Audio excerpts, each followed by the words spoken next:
बिस्मिल्लाहिर्रहमानिर्रहीम। अल्लाह के नबी सल्लल्लाहु अलैहि वसल्लम ने फरमाया कि क़यामत के करीब फितने इस तरह आएंगे जैसे तस्बीह का धागा टूट जाए तो दाने एक के बाद एक गिरते हैं। आज हमारे मुल्क में भी तरह तरह के फितने सामने आ रहे हैं, जिसमें एक नया मामला दिल्ली के एक शख्स अब्दुल रशीद के बारे में बताया जा रहा है। कहा जाता है कि उनका ताल्लुक तबलीगी जमात से रहा है। कुछ लोगों का कहना है कि ये एक अलग घरों की शक्ल इख्तियार कर रहा है। बताया जाता है कि इन्होंने नौजवानों और तलबा के दरमियान काम शुरू किया। नौजवानों की दीन की बात समझाना, ईमान की तरफ बुलाना और अल्लाह की तारुफ कराना एक अच्छी चीज है। शुरू में इनका काम बज़ाहिर अच्छा समझा गया, फिर आहिस्ता आहिस्ता एक तब्दीली आई। इन्होंने अपने साथियों के लिए एक खास लिबास मुकर्रर किया, सफेद कपड़े और काली पगड़ी। काली पगड़ी एक ऐसा पहचान बन गया। उसके बाद इनके इर्द गिर्द लोगों की तादाद बढ़ने लगी। जब किसी शख्स के पास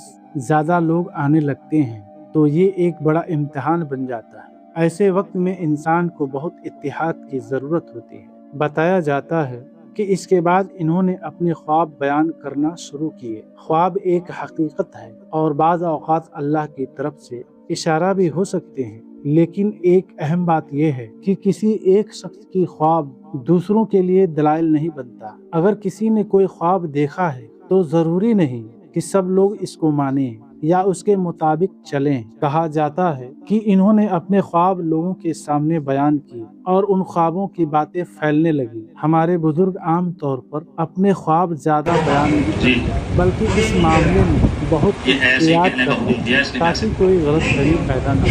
बाद में बात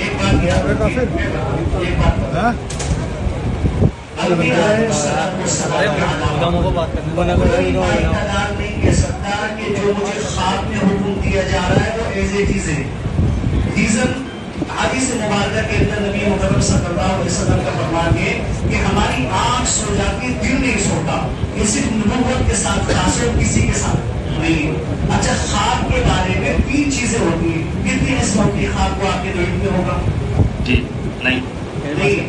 तो अब आपको क्या पता कि ख्वाब जो है ये ख्वाब है, अज़कास है, अहलाम है, क्या चीज है? जी अब बताइए, आप कैसे फैसला करेंगे? मुझे तो सिर्फ इतना पता है कि आप सल्लल्लाहु अलैहि वसल्लम आके जो फरमाएंगे आपसे तो नहीं कह रहे। जी आपसे तो कभी नहीं बोला जी।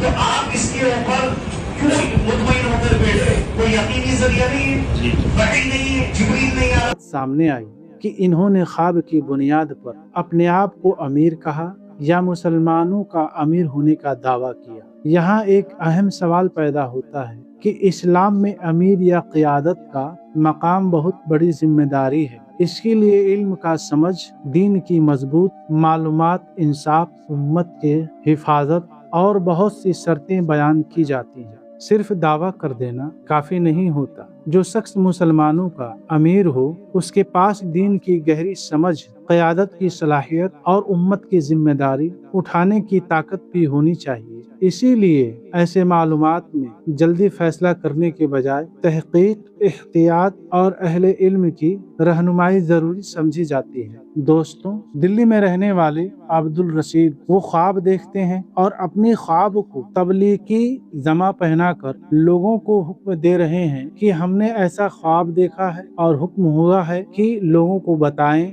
और समझाएं कि ऐसा होना चाहिए। लेकिन दीन में अगर इजाफा होता है तो ये इस्लामी नुक्ते नजर से सही नहीं है। अब आदमी कुफ्र की तरफ चला जाता है। खुद को ख्वाब देखने वाला अपनी ख्वाब की ताबीर दूसरों के ऊपर थोप नहीं सकता। ख्वाब देखने वाले की ख्वाब की ताबीर उसके ऊपर ही होती है। उसके साथ क्या होने वाला है ना ही कि दूसरों के ऊपर थोपा जा सकता है। ये वीडियो है जिसके अंदर अब्दुल रशीद से मुनाजरा हो रहा है कि आप ख्वाब के अंदर जो आपने देखा है, ख्वाब की ताबीर आपके ऊपर होती है, दूसरों के ऊपर आप कैसे ठोक सकते हैं। अगर आप मेरे YouTube चैनल पर नए हैं तो सब्सक्राइब कर लीजिए, अपने दोस्तों में शेयर कीजिए और कमेंट करके अपने राय का इजहार कीजिए। अस्सलामु अलैकुम वरहमतुल्लाहि वबरकातुहू। मिलते हैं नेक्स्ट